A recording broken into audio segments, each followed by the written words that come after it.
Hello students, welcome to Sai India classes. मेरा नाम है राहुल सिंह और आज हम 9th वीडियो रिकॉर्ड कर रहे हैं of chapter 13 magnetic effect of an electric current का, जिसमें हम पढ़ने वाले हैं डोमेस्टिक इलेक्ट्रिक सर्किट का। एक्चुअली बता दूं, ये डोमेस्टिक इलेक्ट्रिक सर्किट इस टॉपिक के ऊपर ये हमारा दूसरा वीडियो है।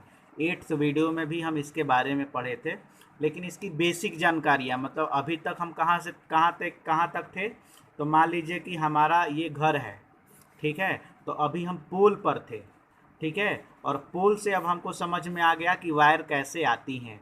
अब हमारे ये मान लीजिए कि पोल से ये वायर आई, ठीक है। अब मान लीजिए कि फर्स्ट फेज का और न्यूट्रल का वायर आया है, ठीक है। फर्स्ट फेज और न्यूट्रल का सिंगल फेज हम मान के चलते हैं कि हमारे घर में सिंगल फेज है, ठीक है।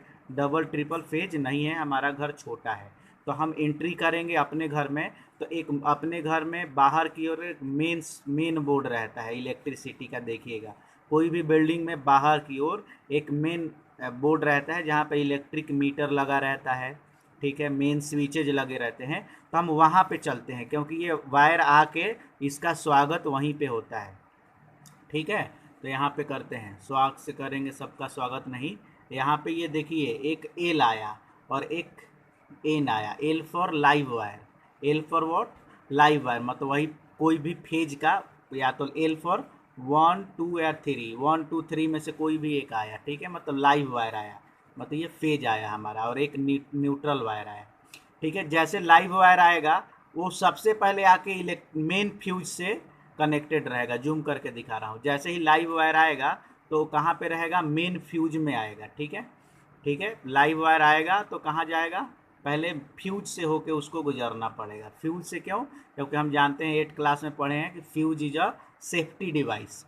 कहीं भी करंट वरेंट ज़्यादा हुआ तो यहीं पे मारेगा। पूछो कि सर ये मीटर के बाद क्यों नहीं लगा देंगे ये फ्यूज, क्योंकि भाई देखो, जब ज़्यादा करंट हो गया तो ये फ्यूज उड़ जाएगा, और यहाँ पे अगर फ्यूज उड़ा तो मीटर हमारा बच जाएगा, क्योंकि meter is also an electric device, ये भी इलेक्ट्रिसिटी पे ही चलता है।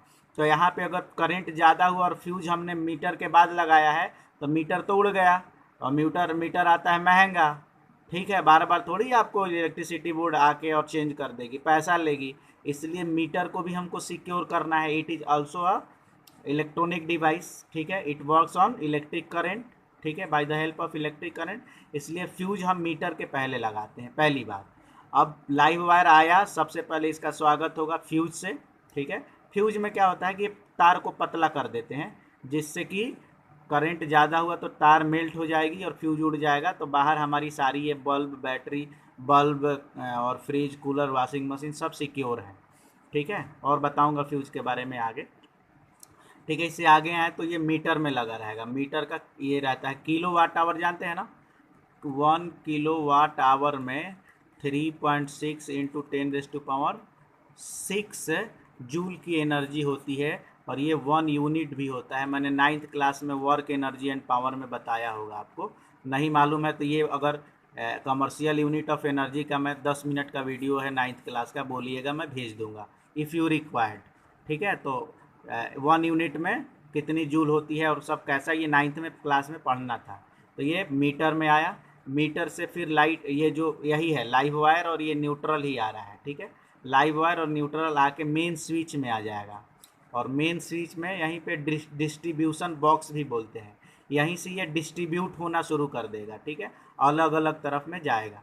अच्छा, कुछ सिंबल्स हैं, जैसे देखो ये सिंबल दिया रहेगा, ये सिंबल दिया रहेगा, मतलब यहाँ पे ऐसे 2 वायर है, यहाँ पे डॉट दिया रहेगा, मतलब ये वायर और इसी से ये कनेक्ट कर दिया गया है, मतलब ये जोड़ा गया है, ऐसा मतलब कि ये जोड़ा गया है। और कुछ सिंबल्स ऐसे रहेंगे जैसे ये और ऐसे करके ये बाहर, मतलब कुछ ऐसा रहेगा, मतलब कि ये एक दूसरे के ऊपर हैं, मतलब इस तरीके तार हैं। देखो ये तार ऐसे हैं, ठीक है, एक दूसरे के कांटेक्ट में नहीं है, एक से ऊपर जा रहा है, इसका मतलब ये सिंबल दिखा रहा है। और इन दोनों को अगर हमने यहाँ पे काट के जोड़ दिया तो हम ये सिंबल, डॉट वाला सिंबल दिखाएंगे, ठीक है। इन दोनों तार को अगर अपन ने ये करके ओपन करके और ऐसे करके टेपिंग कर दी तो ये वाला सिंबल दिखाएंगे। लेकिन ऐसे 2 तार एक दूसरे को क्रॉस करके जा रहे हैं, एक दूसरे टच नहीं कर रहे हैं, और उसको ऐसे दिखाना है तो हम ऐसा दिखाएंगे, कैसा, कुछ इस तरीके से दिखाएंगे। मतलब ये क्रॉस हो रहा है, मतलब ये यहाँ पे ये तो कनेक्टेड है वायर, ये वायर और ये कनेक्टेड है, लेकिन ये क्रॉस कर गया, ऐसा ये सर्किट दिखाया जाता है, आपने पढ़ा भी होगा। खैर आगे बढ़ते हैं, ठीक है। तो ये डिस्ट्रीब्यूशन बॉक्स में आया। यहाँ के बाद एक कंज्यूमर का फ्यूज रहता है। देखो ये मीटर और ये फ्यूज जो है ना, इलेक्ट्रिसिटी बोर्ड हमें देती है, मतलब कि जहाँ से इलेक्ट्रिसिटी एमपीईबी है, मध्य प्रदेश इलेक्ट्रिसिटी बोर्ड, तो वहाँ से आता है, सरकार देती है ये हमको, लेकिन ये हम खुद से खर्च करके, और ये जो है ना इसके बाद मीटर के बाद का काम, ये सारी चीज़ें हमारी होती हैं, ठीक है। ये हमको खुद खरीदना पड़ता है, ये वायर ये सब, लेकिन ये वाला जो है ना सरकार देती है। सरकार भी पैसे लेती है, लेकिन वो जो सरकार जो पैसे लेती है उतने में ये फ्यूज और ये सब तार वार ये सब दे देती है हमको, ठीक है। आई बात समझ में। और यहाँ से अपना ये मेन स्विच के बाद का सब अपना काम, मतलब मीटर के बाद का ये सारी चीज़ अपने खर्चे से लगाना रहता है, ठीक है।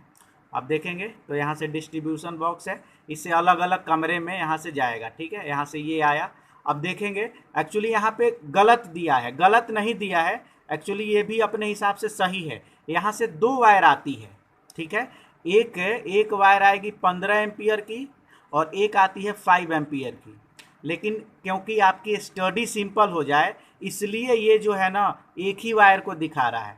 देखिएगा समझिएगा, जहाँ पे आपको सिंगल, जैसे एक मिनट रुकिए मैं बताऊँ आपको। जैसे जहाँ पे आपको सिंगल फैन चलाना है, बल्ब जलाना है, ठीक है, या फिर इस टाइप का चार्जर है, तो इसमें दो ही है ना, तो ये 5 एम्पियर का इसमें रहेगा, ठीक है। लेकिन जहाँ पे हाई पावर की रिक्वायरमेंट होती है इस टाइप का रहता है, तो इसमें जो है ना 15 एम्पियर की वायर से जोड़ते हैं। देखो दो टाइप की आप देखेंगे, आपकी जो बोर्ड होती है इलेक्ट्रिसिटी की, जो बोर्ड होती है ऐसा, तो आपको रुकिए दिखाऊं बना के। जैसे ये मान लो बोर्ड हो गया, कन्फ्यूजन नहीं होना चाहिए। तो देखो इसमें बहुत सारे स्विच लगे रहते हैं, ठीक है, ऐसे ऐसे ऐसे ऐसे, ठीक है। अब ऐसे ऐसे लगे रहते हैं, ठीक है। अब इन दोनों में ये मान लो ये स्विच है, इसको मान लेते हैं ये स्विच, ठीक है, ठीक है, ये स्विच है।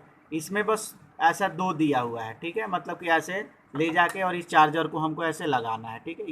ये दो ठो, ठीक है। इसमें भी दो दिया है, ठीक है, और इसमें भी दो दिया है, ठीक है। ऐसे दो वाले रहते हैं, लेकिन कहीं कहीं देखोगे कि एक ऐसा रहता है,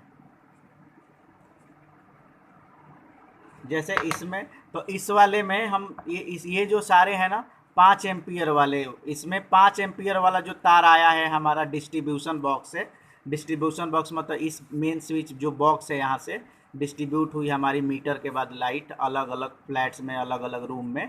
तो यहाँ से दो वायर आता है, एक 5 एम्पियर का, ठीक है, जिसमें जो वो डिवाइसेज के लिए जिनको करंट कम चाहिए है, जैसे बल्ब हो गया, फैन हो गया, इन सब के लिए, मोबाइल चार्जर हो गया, इनके लिए। और 15 एम्पियर के लिए, तो जहाँ पे ज़्यादा पावर की रिक्वायरमेंट है, जैसे फ्रिज की, जहाँ पे टीवी चलता है, इलेक्ट्रिक आयरन के लिए, यहाँ पे ज़्यादा इसकी वॉशिंग मशीन के लिए, इनके लिए हमेशा इनकी स्विच कैसी दी रहती है, इनकी स्विच ऐसी दी रहती है। और इनकी स्विच में ये जो 5 एम्पियर वाला करंट हम नहीं डालते हैं, कौन सा वाला वायर को ऐड करते हैं, ये क्योंकि ये 3 वाला होता है ना, ऐसे जाता है ना ये 3 वाला, ये ऐसे जाके ऐसे इसमें डालते हैं, तो ये 15 एम्पियर वाला वायर इसमें कनेक्ट करते हैं, लेकिन इसमें आया 5 एम्पियर वाला। अब बोलोगे कि सर यहाँ पे तो दोनों आया वायर, 15 एम्पियर भी आया है और 5 एम्पियर आया है, तो आप बोल रहे हो कि तो हम 5 एम्पियर वाले इसमें कनेक्ट करेंगे और 15 एम्पियर वाले इसमें कनेक्ट करेंगे।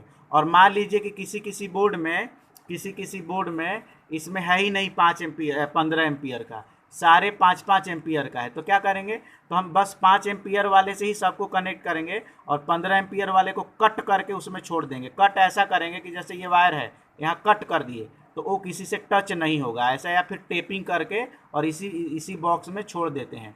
फ्यूचर में इस रूम में हमको एसी लगाना है तो हम क्या करेंगे, इन दोनों स्विच को हटाते हैं और दोनों स्विच के जगह पे हटा के और एक 15 एम्पियर की स्विच लगा देते हैं, ये वाली 15 एम्पियर की स्विच लगाते हैं। आप देखे होंगे कि जब भी हमारे रूम में एसी वेसी लगता है तो अलग से वो बोर्ड देता है, इस टाइप का स्विच लगाता है, क्यों, क्योंकि ये 15 एम्पियर की है, ठीक है। और 15 एम्पियर की है मतलब इसकी जो है ना, जैसे इसमें अर्थिंग की भी व्यवस्था रहती है कि इसमें अर्थिंग कुछ हुआ तो ये बैक चला जाए। अभी मैंने प्रीवियस वीडियो में अर्थिंग के बारे में बताया था ये तो आता है, ये 5 एम्पियर 15 एम्पियर और न्यूट्रल, ये न्यूट्रल ये सारे आएंगे इसमें। लेकिन एक यहाँ से एक अर्थिंग वाली जाती है यहाँ से, जो यहाँ से जाके ज़मीन में अंदर होता है। तो ऐसी कहानी रहती है इसमें। आगे बढ़ें। अब एक्चुअली आप कह सकते हो कि नहीं सर आप तो बना के बोल रहे हैं, इसमें तो लिखा है 2 ही वायर। तो इसने इस बुक ने एक्सक्यूज भी मांगा है आपसे। देखिए कहाँ पे, ये लाइन को आप पढ़ेंगे, देखिए यहाँ पे, usually there are 2 separate circuits in houses. 2 circuit होते हैं, lighting circuit of 5 ampere fuse की, मतलब जिसमें 5 एम्पियर का करंट वाला वायर जाएगा, ठीक है, और दूसरा जाएगा 15 एम्पियर की करंट वाली वायर, दूसरी वायर, ठीक है, जो बता रहा हूँ, ठीक है। The lighting circuit of running low power, मतलब जिसमें लाइट फैन चलाना है उसमें लो, जैसे electric bulb, tubelight, fan, radio, TV, इन सब के लिए लो करंट की रिक्वायरमेंट होती है। 5 एम्पियर पे काम चल जाता है क्योंकि इसमें स्मॉल करंट की ज़रूरत होती है। लेकिन other hand power circuit for running high power rating, जैसे electric iron, room heater, geyser, electric stove, refrigerator मतलब फ्रिज एटसेट्रा, इनके लिए हेवी करंट चाहिए होता है। लेकिन यहाँ कह रहा है but to make simple for you we will describe only one lighting circuit. ये एक बता रहा है, ठीक है, ओनली 5 एम्पियर फ्यूज बता रहा है। ये बुक जो है आपको 5 एम्पियर का बता रहा है। लेकिन राहुल सर मैं जो हूँ आपको दोनों यहाँ पे क्लियर कर दिया कि 2 वायर आएंगे यहाँ पे। जैसे ही यहाँ पे आया, यहाँ पे तो देखिए यहाँ पे तो अपना एक लाइव वायर आया, एक न्यूट्रल आया, ठीक है। साथ साथ हम यहाँ पे डिस्ट्रीब्यूशन बॉक्स में 2 तार खींच लेंगे, ठीक है। एक हेवी के लिए 15 एम्पियर का तार खींचेंगे और एक लो के लिए 5 एम्पियर का। और जहाँ जैसी रिक्वायरमेंट जिस रूम में, जो अब मान लो कि किचन में है तो किचन में तो भाई हमको 15 एम्पियर ले जाना ही पड़ेगा, क्योंकि किचन में फ्रिज रहता है, किचन में हमको माइक्रोवेव चलाना रहता है, ठीक है। तो और आपने देखा होगा कि जो घर होते हैं, रूम होते हैं, तो उसके दीवार में, जो दीवार में लगे रहते हैं सारे 5 एम्पियर के कनेक्टेड रहते हैं। लेकिन आप देखोगे कि दीवार के नीचे साइड भी रहता है, यहाँ पे जो बोर्ड, नीचे बोर्ड रहता है जहाँ पे फ्रिज लगाया जाता है या इलेक्ट्रिक आयरन बल्ब लगाया जाता है, यहाँ पे एक्चुअली 15 एम्पियर का ही वायर यूज किया जाता है और 15 एम्पियर के ही सारे स्विच और प्लग सारे यूज होते हैं, ठीक है। अब यहाँ पे समझ लीजिए सिंपल सा है, यहाँ पे आते ही डिस्ट्रीब्यूशन में अलग अलग हो गया। अब मान लीजिए कि यहाँ पे एक स्विच है, तो स्विच में बस क्या करेंगे, एक लाइव वायर और एक न्यूट्रल को जोड़ देंगे, ठीक है। अब देखो साथ साथ यहाँ से अर्थिंग भी जा रहा है। मैंने बोला था ना कि अर्थिंग भी आ रहा है, मतलब कि यहाँ से 2 लाइव वायर और न्यूट्रल तो गया, अर्थिंग भी यहाँ से हमने भेजा हुआ। अर्थिंग सबसे पहले कनेक्टेड रहता है मीटर से। एक्चुअली ये डॉटेड है नहीं, ऐसा टूटा हुआ तार नहीं रहेगा, ये भी एक वायर ही है, ये भी एक वायर ही है, लेकिन आपको दिखाने के लिए यहाँ पे डॉटेड दिखा रहा है कि अर्थिंग को हमने डॉटेड से दिखाया हुआ है, ठीक है। तो ये अर्थिंग कैसा है, अर्थिंग गया, सबसे पहले ये मीटर से कनेक्टेड रहता है, फिर ये मेन स्विच से कनेक्टेड रहता है। और जहाँ रिक्वायरमेंट है, जैसे बल्ब को जलाने में कोई बल्ब तो बहुत कम पावर की रहती है, ठीक है, और फैन, तो उसके लिए हम अर्थिंग नहीं दी है। देखिए बस एक लाइव वायर से और न्यूट्रल से कनेक्ट किए हैं इस बल्ब को, ठीक है। आई बात समझ में कि नहीं। लेकिन वही जो है यहाँ पे, लेकिन वही अगर देख रहे हैं कि अगर यहाँ पे एक सॉकेट हो गया 3 पिन वाला, कैसा, इस टाइप के पिन का सॉकेट अगर हो गया 3 पिन वाला, तो यहाँ पे 3 पिन वाले सॉकेट को देखो, एक तो हमने जोड़ा है यहाँ पे किसके लिए, लाइव वायर से, यहाँ पे स्विच दे दिया है ऑन ऑफ के लिए, स्विच के थ्रू अपन दिए हैं। दूसरा हमने जोड़ा है न्यूट्रल से, और तीसरा ये जो मैंने बोला ना, ये मोटा वाला का जो रहता है, मोटे वाले को हमने अर्थिंग दे दी है। क्यों, क्योंकि यहाँ पे अगर कुछ भी, अगर हम इस मान लीजिए कि इसमें लगाया और लैपटॉप या फ्रिज में कोई भी प्रॉब्लम हुई, करंट आना शुरू हुआ, तो ये अर्थिंग वापस ऐसे चला जाएगा और जाके ज़मीन में चला जाएगा, जिससे हम शॉक मारने से बच जाएगा। कूलर वूलर में ऐसे होता है जहाँ पे, ठीक है। यहाँ पे देखिए स्विच है ना, तो स्विच बस लाइव वायर से, मतलब कि लाइव वायर से और न्यूट्रल से कनेक्टेड है, इसमें कोई कनेक्शन नहीं है किसके साथ, अर्थिंग के साथ, क्योंकि इसकी करंट कम होती है बल्ब की। लेकिन जैसे ही हमने हेवी करंट देखा सॉकेट का, 3 पिन सॉकेट का, तो यहाँ पे ये हमने यहाँ पे जोड़ा है किससे, तो अर्थिंग वायर से। अब देखिए 3 टाइप के वायर को आप समझोगे कैसे कि कौन सी कैसी वायर है, तो यहाँ पे आप समझ सकते हो। यहाँ देखिए ये जो आपकी वायर जाती है ये 3 टाइप की रहती हैं, ठीक है। जो रेड रहेगा वो रेड मतलब लाइव वायर, मतलब जो फेज से आया हुआ है वो वाला है, ठीक है। और एक ब्लैक कलर का होता है, ब्लैक वाला न्यूट्रल वायर होता है। और जो ग्रीन कलर का होता है, जो हरे कलर का होता है, वो हरे कलर का को बोलते हैं अर्थिंग।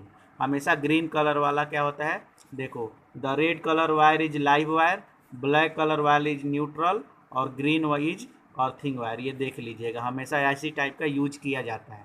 ऐसा नहीं कोई कोई अलग भी यूज कर देता है, पागल है, तार कम हो गई तो यूज कर दिया। लेकिन एक अच्छा इलेक्ट्रिशियन हमेशा ऐसा करके जाता है कि कोई भी इलेक्ट्रिशियन पकड़ ले। अब मान लो कि यहाँ पे बीच में आया है रेड कलर लाइव वायर के रूप में, अब तार कम पड़ गया तो यहाँ ब्लैक वाला लगा दिए। अब जैसे रूम में वो देख रहा है तो उसको तो लगेगा कि ये लाइव ब्लैक में ब्लैक वाला लाइव वायर नहीं है, ब्लैक वाला तो कैसा रहता है, न्यूट्रल। तो चेक करेगा, अरे दो दो न्यूट्रल आ गए, ठीक है, एक न्यूट्रल तो है ही, एक और न्यूट्रल। तो ऐसे गलत ये लोग वायरिंग करते हैं। एक्चुअली सही वायरिंग वाला हमेशा इस टाइप का तार यूज करता है। सिंपल सी बात है। ये एनसीईआरटी बुक का डायग्राम है, इसको भी देख सकते हो। सिंपल सी, ये लाइव वायर है, ये न्यूट्रल वायर है, ये आया मीटर में, आया मीटर के बाद डिस्ट्रीब्यूशन बॉक्स में आया, ठीक है, वही बोर्ड में, और बोर्ड के थ्रू अलग अलग कमरों में गया, ठीक है। अब इसमें देखिए, ये तो ये जो रहेगा, ये एक तो इसमें से एक लाइव वायर से कनेक्टेड रहेगा। देखिए इसमें तीन रहते हैं ना, तीन, ठीक है, ये तीन रहते हैं ना, तो तीन में से एक लाइव वायर से, कोई भी एक लाइव वायर से, एक न्यूट्रल से रहेगा, इन दोनों में से, और ये वाला अर्थिंग से रहेगा। तो आप देख रहे हो इसमें तीन दिखा रहा है ना, एक दो तीन। तो एक देखिए ये किससे है, लाइव वायर से कनेक्टेड है ऊपर वाला, नीचे वाला कनेक्टेड है न्यूट्रल से, और ये जो बड़ा वाला है ये ग्रीन तार से अर्थिंग से कनेक्टेड है। ये सिंपल से इलेक्ट्रिक डोमेस्टिक सर्किट रहती है। और भी सारी चीज़ें हैं, अब चलने जाएँ तो इसमें दो और तीन वीडियो लग जाएंगी, लेकिन मुझे ऐसा लगता है कि अभी आपको मैंने अच्छे से एक्सप्लेन कर दिया है इसको। अब आपको कोई प्रॉब्लम नहीं होगी, आई होप सो, ठीक है। कुछ चीज़ें और भी रहती हैं, जैसे यहाँ पे हम यहाँ पे देख लो, यहाँ पे जैसे ये इलेक्ट्रिक आयरन है, ठीक है, ये क्या है, इलेक्ट्रिक आयरन है, ठीक है। तो इलेक्ट्रिक आयरन में देखो, यहाँ से प्लग से, जैसे यहाँ से ये गया, यहाँ से लाइट गई इलेक्ट्रिक आयरन में, ठीक है। तो जैसे इलेक्ट्रिक आयरन में यहाँ लाइट गई, तो एक तो ये ऊपर वाला मान लो लाइव वायर हो गया, और नीचे वाला न्यूट्रल हो गया, ठीक है। ये आके इधर कनेक्टेड हो गए, ये हीटिंग एलिमेंट से कनेक्टेड होंगे, जिसमें रेजिस्टेंस ज़्यादा होता है और ये हीट करेगा। लेकिन इन केस मान लो कि यहाँ पे गर्म होने के कारण ये जो लाइव वायर है ना, गल गया, मेल्ट हो गया, और मेल्ट होके, और ये जो मेटल बॉडी है इसकी, ये मेटालिक जो बॉडी है, इससे कनेक्ट हो गया। इसका मतलब क्या, इसका मतलब कि भैया ये जो लाइव वायर है कितना डेंजरस हो गया भाई। ये लाइव वायर इसमें टच कर गया, और इसको तो हम हाथ से टच कर ही लेते हैं कभी कभी, तब तो करंट मारेगा और हम तो काम तमाम। तो इसीलिए इससे बचने के लिए ये यहाँ पे देखो, ये देख रहा है ना, ये डॉटेड, जूम करके दिखा रहा हूँ, यहाँ पे जूम करके दिखा रहा हूँ, ये डॉटेड है ना, इसको हम क्या करते हैं, न्यू वही अर्थिंग से जोड़ देते हैं। और जब भी कोई इलेक्ट्रिसिटी यहाँ से अगर प्रोड्यूस हुई, जैसे ये यहाँ पे ये हुआ, और ये आके, और अगर इसमें मेटल बॉडी में टच किया, तो ये करंट जो है ना सीधे अर्थिंग के थ्रू निकल जाएगा, हमको मारने से बचा देगा, और ये अर्थिंग के थ्रू जाके वो अर्थ में समा जाएगा। इसको एक क्लोज सर्किट मिल जाएगी फ्लो करने के लिए, और हमें इफ़ेक्ट नहीं करेगा। और अगर यहाँ पे अर्थिंग वायर हमने नहीं दिया है, ये अर्थिंग, तो फिर वो हमको पकड़ेगा और हम में इंटर करेगा, और हमारी खून चूसेगा और हमें मार डालेगा। इसलिए हम ये अर्थिंग बहुत इंपॉर्टेंट है। अगर किसी कारण यहाँ पे कुछ शॉर्ट सर्किट होता है या फिर कुछ दुर्घटना होती है, तो ये सीधा ये जाके अर्थिंग के थ्रू, ये इधर से आया और ये अर्थिंग के थ्रू चला जाता है। सिंपल सी बात है, ठीक है। कुछ सेफ्टी डिवाइसेस के बारे में मालूम है आपको कि फ्यूज होता है एक सेफ्टी डिवाइस। यहाँ पे हमने फ्यूज लगाया है ना, ये फ्यूज लगाया है कि नहीं आया, एक मेन फ्यूज और ये कंज्यूमर फ्यूज। तो ये फ्यूज क्या होता है, तो दो सेफ्टी डिवाइसेज होते हैं, एक एमसीबी होता है, ठीक है, मिनिएचर सर्किट ब्रेकर, और एक फ्यूज होता है, ये फ्यूज, ठीक है।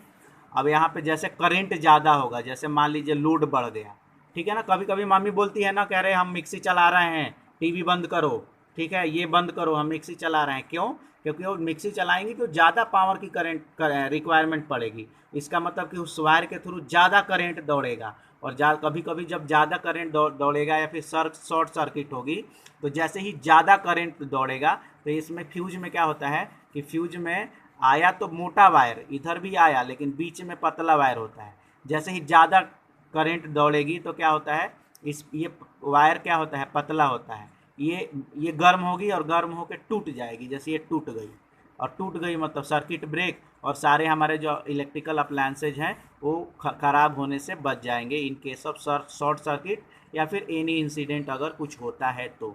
ठीक है। और एक एमसीबी होता है, अभी नया आया है, मिनिएचर सर्किट ब्रेकर। इसमें भी कुछ प्रॉब्लम होती है, तो जैसे फ्यूज टूट जाता है ना उसका वायर, या ये भी क्या हो जाता है, देखो ये ऊपर उठा हुआ है, ये नीचे गिर जाता है, और नीचे गिरा मतलब कि सर्किट ब्रेक हो गया। इसी को बोलते हैं मिनिएचर सर्किट ब्रेकर, एमसीबीज। इतना पढ़ना है। Thank you so much, have a nice day, God bless you. Chapter आपका ख़त्म।